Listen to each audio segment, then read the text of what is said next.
بسم اللہ الرحمن الرحیم۔ آج کا ہمارا موضوع سورۃ زلزال کے متعلق ہے۔ اس کو سورۃ زلزلہ یا سورۃ زلزال بھی کہتے ہیں۔ اذا زلزلت الارض زلزالہا۔ سورۃ زلزال کا ہم سب سے پہلے نقش دیکھتے ہیں۔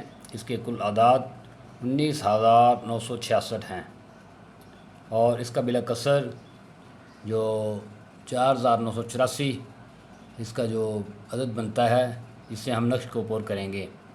4,984 اس میں سے 30 طرح نکالیں اور 4 پہ اس کو اضلاع پہ ڈیوائڈ کریں تو یہ 4,984 بنتا ہے۔ تو یہ نقشہ ہے۔ اب اس کو نقشہ دیکھیں۔ اب ہم اس کے فائدے بیان کرتے ہیں۔ اس میں سب سے پہلے 1 نمبر، کوئی بھی مسئلہ ہو، کوئی مشکل درپیش ہو تو اس کا نقش لکھ کر اپنے پاس رکھ لیں۔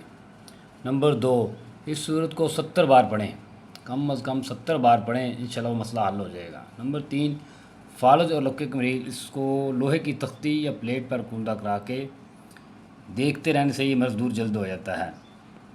یہ بڑا مشہور اور مجرب نسخہ ہے فالج اور لکے کے مریضوں کے لیے کہ اس کو لوہے کی تختی یا پلیٹ پر کندہ کرا کے دیکھتے رہیں اور انشاءاللہ لکوہ اور فالج کے مریض ٹھیک ہو جاتے ہیں۔ تو یہ نقش یہ ہے، کوئی بھی مسئلہ پیش ہو اس نقش کو لکھ کر اپنے پاس رکھیں تو انشاءاللہ مسئلہ حل ہو جائے گا۔ یا پھر اس کو آپ 70 بار، اس صورت کو 70 بار پڑھیں۔ نقش یہ ہے، حضرت امام جعفر صادق علیہ السلام نے فرمایا جو اس صورت کو پڑھے گا نفل نماز میں، اللہ تعالیٰ ایسے شخص کو زلزلہ، بجلی اور آفات رضوی و سماوی سے محفوظ رکھتا ہے۔ نیز یہ کہ سورہ زلزال کو 4 مرتبہ پڑھنے سے پورے قرآن مجید کی تلاوت کا ثواب ملتا ہے۔ اوکے، اللہ حافظ، ملتے ہیں نیکسٹ ویڈیو میں۔